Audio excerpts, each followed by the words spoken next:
the real reason he asked you guys to move in is because some of my slides are really hard to read, so I'll give you a leg up on it. So first, thank you, Castora, again, for inviting me. And in the spirit of your karmic gratitude, I want to thank you guys also for being such amazing thought partners to us over the course of the last 2.5 years. I certainly wouldn't be here about to talk about the Client Impact Dashboard without your team's amazing hard work and phenomenal ideas. So with that, again, my name is LaCascia. I'm head of consumer insights for Ann Inc., and we are the parent company for Ann Taylor, LOFT, and Blue and Gray. And I think like some of the people in the audience, perhaps, we are responsible for all qualitative and quantitative customer analysis, as well as keeping an eye on market research in general, so what's happening in macro retail environment, what's happening in women's apparel. And we've been a partner of Castora for about 2.5 years so far. So what am I here to talk to you about today? Predominantly, it's something that we call the Client Impact Dashboard, which we co-developed with Castora over a period of about 6 months.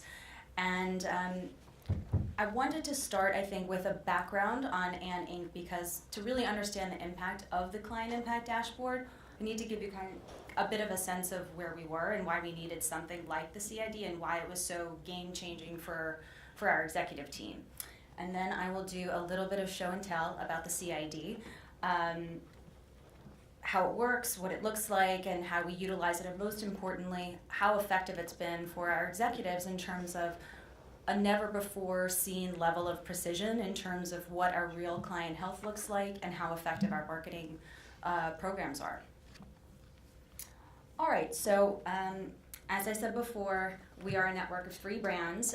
We operate about 1,000 stores, full price and outlet, across the US, Canada, and Mexico. And our first brand, our oldest brand, actually has almost universal awareness. So I'm sure everyone's heard of Ann Taylor. It actually started in 1954 as a sportswear brand, but over the years kind of evolved more into an association with workwear in the late 80s and 90s. And actually, my first interview suit was an Ann Taylor suit. Perhaps some of the other people's in the audience was. I remember it was black PK with a sort of a bateau collar. It was very effective at getting my first job. And Ann, really though, since then has worked to modernize and evolve sort of past that association with just workwear end use, to really now just be sort of an elevated, stylish brand that's, you know, very versatile. Next, we have LOFT, which is initially began as the little sister brand to Ann Taylor, but is now actually the biggest brand that we have. And it has more of a sort of casual end use, a bit of a lower price point, and in terms of its sensibility, it's a bit more fun, optimistic, easygoing than Ann Taylor. And our newest brand is Blue and Gray, which is coming up on its 2nd birthday. And this is our athleisure lifestyle brand. So it doesn't just sell apparel and accessories, but it also really partners with local artisans that are sort of native to the communities that our stores are located in for products that are in home, apothecary, and beauty. And it's very different and distinct from the Ann Taylor and LOFT brands. And we actually just opened our first store in New York over the summer. So if you haven't seen it, I recommend checking it out. It's in the Flatiron. So as a consumer insights function, along with my CRM partners, we work across all of these different brands. And all of the brands have different marketing teams, different merchandising teams, different business problems, different preferred ways of looking at their business, analyzing their business. They have different challenges, they have different marketing programs, which sort of brings me to the world that we were living in before the CID. And maybe some of these challenges will be familiar to people that are in the audience. But one of the big problems we were dealing with was that there was no single view. So I'm not just talking about across the different brands. I mean that there were different metrics, important metrics, that were scattered across a variety of different reports. So you needed to have 40 pieces of paper out, be looking at last month's report, this month's report, trying to compare it and keep it all in your mind. And there really was no single source of the truth. Secondly, if I'm being honest, a lot of the reporting was really more observational. So we were very good at tracking quantity changes, that this is down 5% or this is up 7%, but really not very good at saying why something was up or down. So from an executive standpoint, they would get these reports and look at them, or not look at them as the case may be, because they weren't particularly effective, and wonder what they were supposed to be doing with them, which obviously is not a great sign. But I do think it was a fair criticism, because they really were more descriptive rather than diagnostic. Next, they had backward-looking metrics. So I imagine that a lot of people here, perhaps if they aren't a partner of Castora's or don't have their own other means for predictive analytics, their metrics are also backward-looking.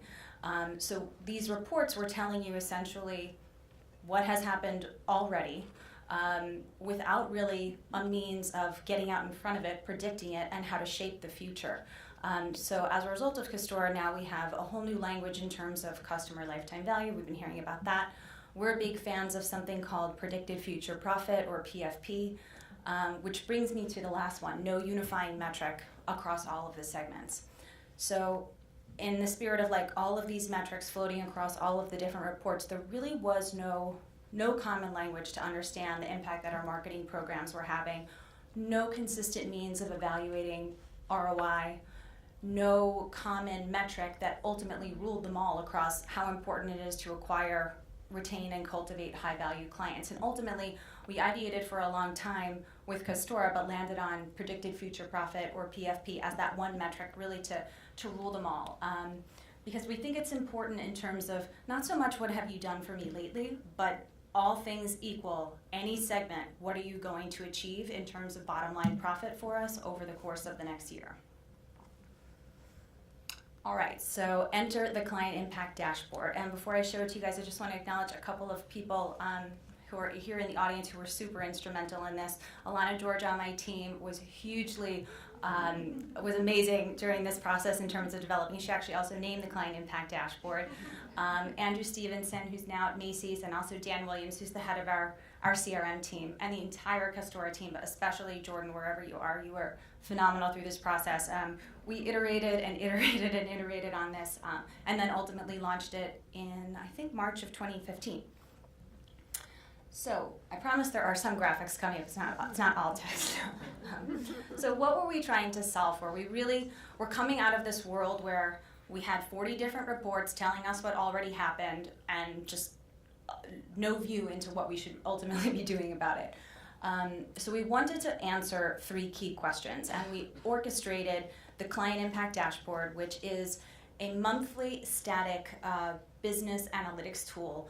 So it doesn't live within the Castora platform, although it does use a lot of Castora data. But part of the challenge was really spinning that in a way that was right for a mature retailer like Ann Inc., and also sort of going deeper where we felt we needed to see what was happening under the covers a little bit more than was initially evident in the platform.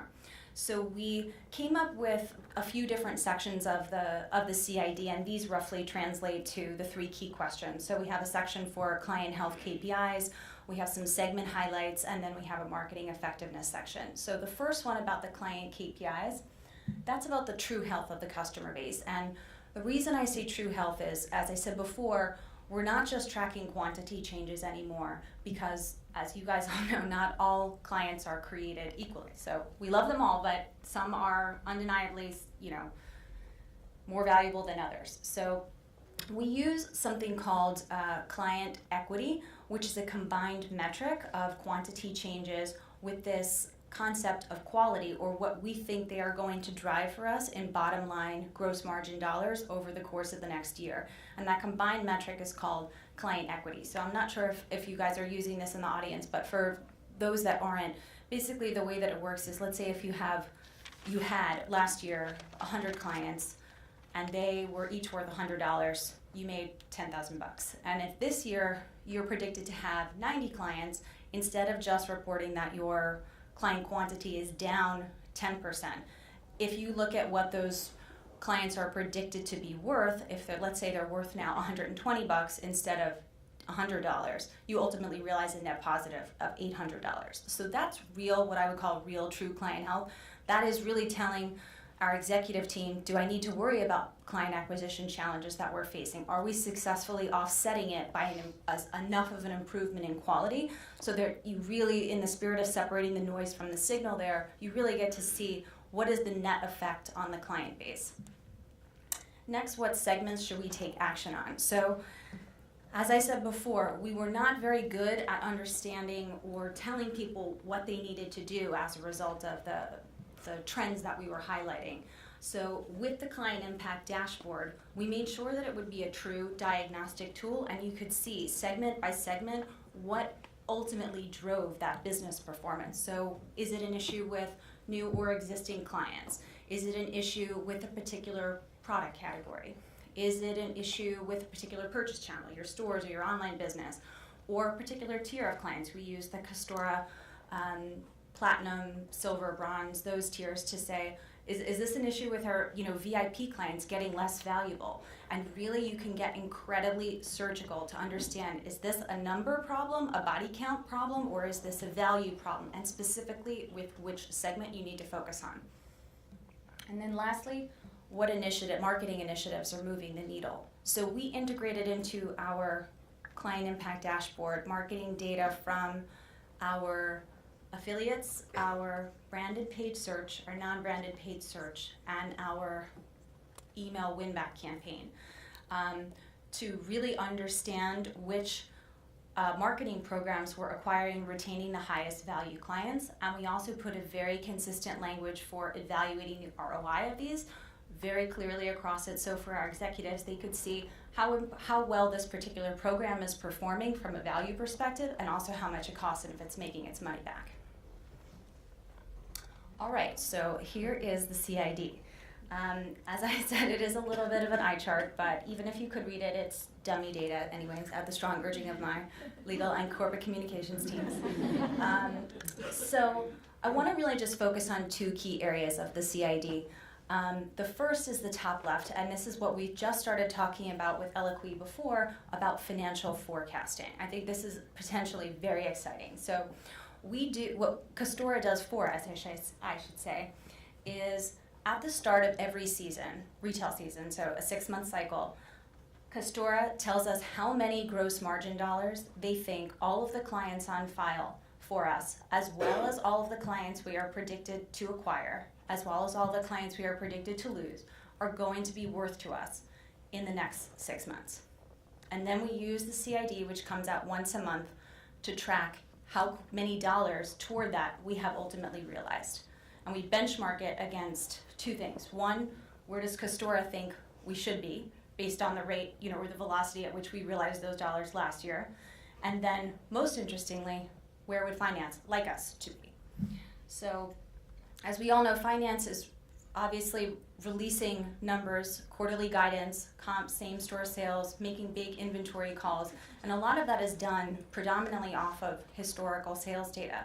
So this is completely different, and that is predictive, it's bottoms up, and it is truly customer-centric. So we are looking at not only for every single client that we are predicted to acquire, lose, and retain, what their demographics are, their age, their income, their geography, all of the nitty-gritty details of their transactions, how often they buy, what their AUR looks like, how many units they put in their basket, what they put in their basket, their category preferences, their channel preferences, their likelihood to return. So it is, I don't know exactly what's in Castora's special sauce, they won't tell us, but I understand it to be significantly more precise and a lot more factors than just historical sales. So we really think this is potentially a game changer in terms of how finance organizations plan their business. And if you think about the comparison between those two numbers and how powerful that is, if the Castora expectation is higher than finances, great.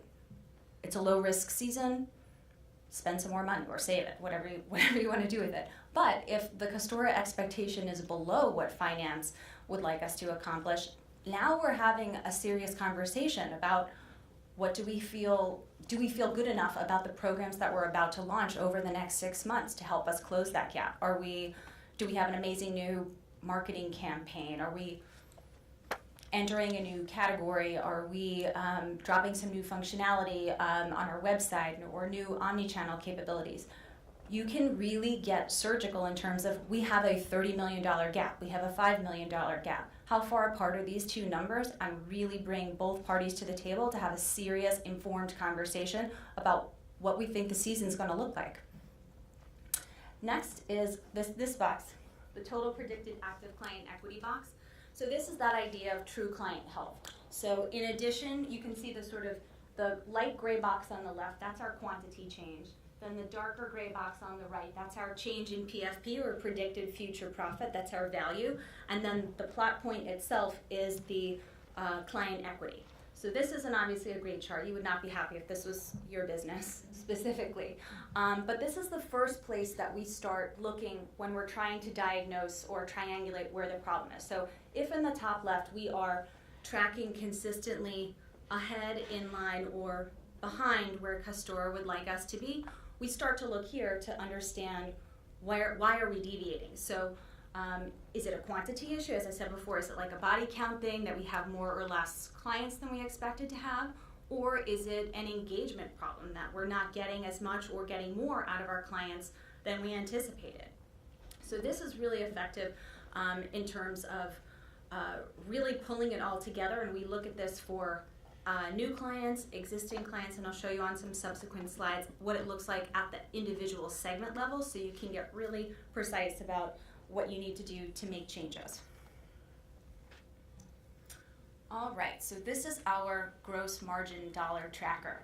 So this is where we go to really start to understand and unpack that business performance that we were looking at in the top left on the prior page. And the difference here is that this is I think a little bit of maybe a deviation from what Castora is comfortable for, but we were very adamant about putting this in the CID because this actually is how we really performed. It's not a predictive slide really at all. It just shows us by segment the amount of gross margin dollars we realized for that particular month, and it builds a rolling trend of the last 6 months. And we track this for 3 key life cycle statuses. So our new clients, our reactivated clients, and the on-cycle clients. And we look for 2 key factors. Again, the client quantity and how much gross margin dollars each segment ultimately drove. And this has really been a game changer, well, certainly for the consumer insights and CRM teams who were pulling this manually prior to this, but ultimately what we do is for every single month, we compare it to what we did last year as well as what the Castora expectation is. And this is important for our marketing teams because they're goaled against this. They have to acquire X amount of clients, retain X amount of clients every single month. And now very easily they can see exactly how they met against those goals. Plus we've also introduced this idea of gross margin dollars per client. So even if they have fewer people, if they ultimately spent more, we get to really surgically again say, how did we meet that goal or not meet that goal? And as an executive, you can say, wow, it's been a soft customer acquisition for the last couple of months. Let me juice my performance marketing budget. Or if it's been challenging with retaining customers, maybe we need to do something additional for winning them back. So it becomes really diagnostic and very specific so that we weren't going to make those same mistakes before about just saying, yeah, it's up 7.3% year over year. Great job. All right, so the 2 ways that we use the CID I already talked about, or 2 out of the 4 ways we use it: customer level financial forecasting and the customer level goal setting. And here are our segment levels. So through the CID, we look at a few different segments. We look at most recent purchase channels, so stores and online. We look at the product category, so all of our key categories: tops, sweaters, suits, etc. And then our Castora value tiers, so platinum, bronze, etc. And for each of them, for new and existing clients, we again look at change in number on the left and change in value on the right. And we have a number of different benchmarks. Again, we could never really ultimately settle on one benchmark, so we always tacked on more benchmarks. But month over month, we track the penetration in the bar charts in terms of how many people are coming from each of these different sub-segments. And then the heat maps are year over year changes.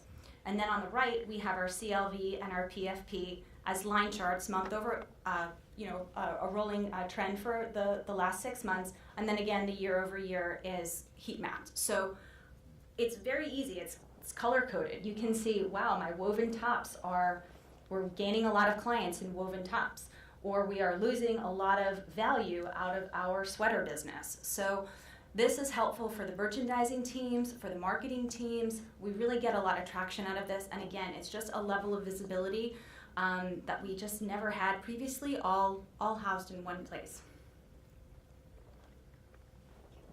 So in terms of marketing effectiveness, I said before we have a number of different marketing programs that feed into the CID. And this, we take a look at sort of what is the value of those clients that are coming in, what's their CLV, what's their PFP, how are they doing at acquiring and retaining high value clients. And then right across the bottom, we have the ROI. So what's the program spend, what did it ultimately deliver in terms of revenue, and then the ROI is calculated. And we also use incremental PFP for sort of more test and control types of experiments in the email campaign. All right. So what's changing as a result of the CID? So the first, I would say, we used to really think in terms of sort of more antiquated business rules about how active or not active our client file was. So I think a lot of retailers may still be using sort of these, if I bought in the current 12 months, then I am an active client, and if I bought in the prior 12 but not the current 12, then I'm inactive. But we're really starting to drink Castora's Kool-Aid a little bit in terms of treating every customer as an individual and not thinking about them as needing to return on 12-month cycles. So for example, if we have clients that are every 3 months or clients that are every 1.5 years, we're really starting to drive toward that, and it's given us a new visibility into the activity of our client file and what we can really count on and how often we can count on it. Next, I find this very rewarding, but it's fun to see our executive teams and also our extended teams really start using these predictive metrics and this language that's permeating the organization of CLV or PFP. Client equity, I guess it's really more acronyms than language, but it's really exciting. We certainly within Consumer Insights push Castora data out to our larger organization. We have a key deliverable that we push out twice a year called the brand tracker, a seasonal brand tracker, and we use that as a vehicle for showcasing Castora data in terms of how healthy the client file is, how we're doing in terms of growing our active clients, how we're doing in terms of retaining high value clients. So it makes it into a lot of reporting. Plus we're just starting now as we bring it back into our CRM system and reappend all of the CLV and PFP data that we have, pushing it to downstream systems that are interested in understanding the quality of clients that are transacting. The third one, in the spirit of treating all of our clients as individuals, we've gotten a lot more precise in terms of campaign execution. So if we have a sense that a particular client is cooling down on her particular cycle, we can now hit her with the right reactivation message at the right time. And then lastly, this is the one that I'm personally the most excited about. I love that Eloqui is doing this already, but I think this is very exciting in terms of what predictive analytics could potentially mean for financial forecasting, financial organizations, CFOs. I personally would not want to be a retail CFO without a predictive analytics partner. That's how powerful I feel like the top left of the CID is. So that's it. I'm happy to take some questions, or I know I'm between you and valuable break time, so if you don't have any. Yeah. Hi, Dan. Hi, Lauren. Don't give me a hard one. No, this is an easy one. On the first page of your CID, Yes. there were 6 customer segments. Yes. You talked about 2, which we pretty much already know, new and reactivated. Yeah. Can you elaborate on on-cycle, at-risk, highly at risk, and lost? Of course I can. Why, thank you. So I don't know if I'm preaching to the choir here, but basically the way that Castora life cycle statuses work are based on a probability of return. So new clients are new clients, reactivated clients are clients that were inactive that have moved to active by making a transaction. And then on-cycle clients are any clients, regardless of whether or not they made a purchase, if they have a likelihood that's 50% or greater of return. And then the pink segment, at risk, highly at risk, you're starting to dip below the 50% certainty. So I think at risk is 50 to 35% likely to return. Highly at risk is 35 to 20, and then lost is less than 20% likelihood to return. So you can see some really interesting dynamics. a lot of times we'll see very encouraging metrics about the new clients, that they look amazing, they're high value, but you can see in terms of the total client file, new clients are like this, so they don't exert a lot of influence. And a lot of times we use this to sort of not only see how people are moving between the different segments. In this case, if your loss was growing at 35%, that would be a cause for concern. But really, we have all of, and also there's backing data behind the CID as well, so we can see like exactly what all of these segments are worth, and understand, in addition, in the spirit of like just what is happening and why, which segments are gaining or shrinking in volume, and then you can use other parts of the CID to tell you more about why. Thank you. Yeah, yeah. Hi, that was a great presentation.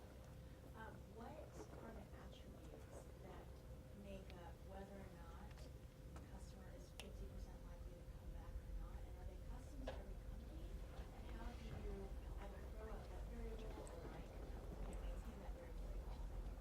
So the question was, how do you know the likelihood of return? That's something that Castora sends to us. So Castora assigns those, and that's, again, part of their special sauce. I don't know if Corey or someone else wants to comment on that, but they're getting, from us too, we send them constant delta feeds, so it's not like you're just, your likelihood of return is frozen. You constantly are moving potentially from active to inactive as you start to cool down, and that likelihood changes, because if Castora is expecting additional transactions from you and they're not getting them in the delta feed, then your status is going to change and you'll sort of atrophy down the spectrum.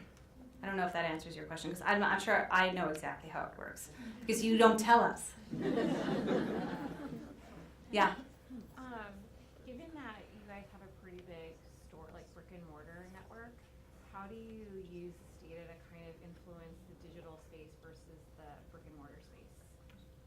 So we do try to keep this pretty omni-channel, I'll be honest, but so for this, if this happens to be our, what is this? This is our category level segment highlights. We have another one that looks at online versus stores, so we can see consistent trends that, you know, our stores are the constant supply of new clients for us, or supply a lot of new clients for us, but online clients might be significantly higher value. So we think about it in terms of, you know, just, this is more macro, but just understanding if you know, it's challenging environment in retail, if we continue to close doors, it will ultimately make it harder for us to acquire new clients. We use this to see how many new clients we are acquiring online. We can see that they're not large in number, but they are significantly higher value. So I think our marketing teams use that, you know, often to advocate for additional dollars for, you know, digital acquisition. Yeah. Do you have a CID per brand and then Inc. overall, or are they just? We have per brand. Yeah. For the program investment and return on ad spend, how did you choose which tactics to include? I think it was more about the data that we had readily available to send to Castora in our CRM database. We have plans to send them a lot more marketing program data, but it's not all readily available right now for us. So, yeah? I was just curious for the future profit per customer, that top left Yes. measure.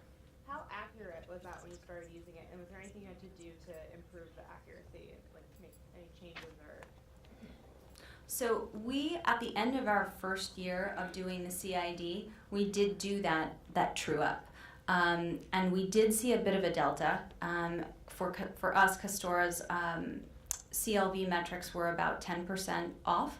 So we recalibrated, or they recalibrated the model, as well as we put some safeguards in place, because partially what was happening to us was Castora was assigning a CLV on incomplete data that was populating later over time. So we had more customer attribute data that was coming in after that very first transaction. We have a matchback process that aggregates more data over time. And Castora's prediction was getting more precise over time. So if you looked at the current prediction, Castora was always right on. But the way that the CID works, it's sort of freezing it as it was a moment in time, and it wasn't getting it didn't have the benefit of learning all of those additional attributes about the clients. So that accounted for about a 10% delta, but as time went on, we made some changes to the CID to improve its accuracy. Is that fair, Jordan? Okay. Yeah? How do you identify customers in store? Do you have an email address for everybody? No, we don't have an email address for everyone. We do have iPads in store, and we're starting to pilot some clienteling programs on the Ann Taylor side, so people can give us their telephone number or give us their email address in store, and we can pull up some transactional history that way. But we don't really have anything in the way of, like beacons through your phone or anything like that yet. So what's the ID in your store, unique ID for anonymous people? How do you tying all the data together? So you've got a prediction at the individual person level. Our unique ID in the store is email address. I'm not sure I'm going to do this question justice. We do have individual customer IDs, and in our CRM database, every single customer has its own unique CLV and PFP.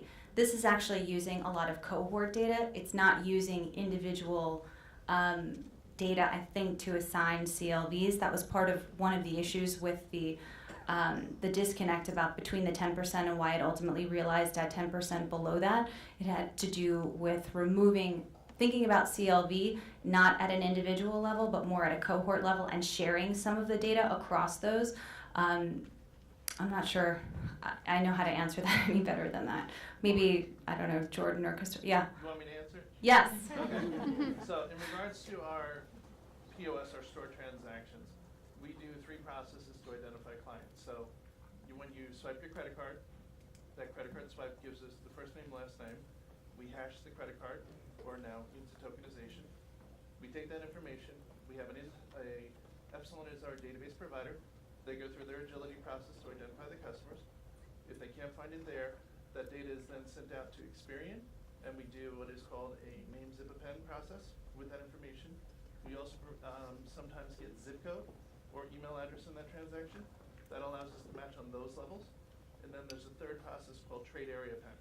If you're in that zip code of the store, 30-mile radius, we identify you through that process. Awesome. Thank That you. answers it? Yeah. Thank you, Dan. Yes, hi. Yes, in the black. You mentioned you have a CID by brand. How do you look at migration across or between Ann, Blue and Gray, Loft Outlet, and Factory? Do you have an overarching view that? We don't use the CID for that, but we use ad hoc queries in our CRM database to look at cross-shop and migration across the brands. Some of our highest value clients are those cross-shopping clients across brands, and we can isolate their behavior, but it's more of an ad hoc research study that we would do apart from the CID. Yeah? What CRM database are you using? Epsilon. Yeah? Did you have another question, Dan? Well, I think the one thing that we want to kind of call out with this whole view, one of the things that we've done as an added value from Castora is to start to bring these snapshots that they produce into the CRM central database, so we can then actually do it for additional analysis outside of just using it for the CID. Yeah, that's what I was saying before about sending it to, now that we have it in the CRM system, we can send it to downstream systems, but we can also analyze it ourselves about what is the behavior that's associated with these high value clients outside of the world of the CID, and whatever else we can see with Castora, because we have a lot more granular product level information, more price sensitivity. We can see what if these clients are buying on full price, non-full price, hard mark 1, hard mark 2. So we have a lot more data. Plus we're also working to build in some additional segmentation, so it'll be great to see how our attitudinal segmentations overlay with the Castora concept of CLV and PFP, and how valuable each of these different segments that we're in the process of mapping right now are predicted to be.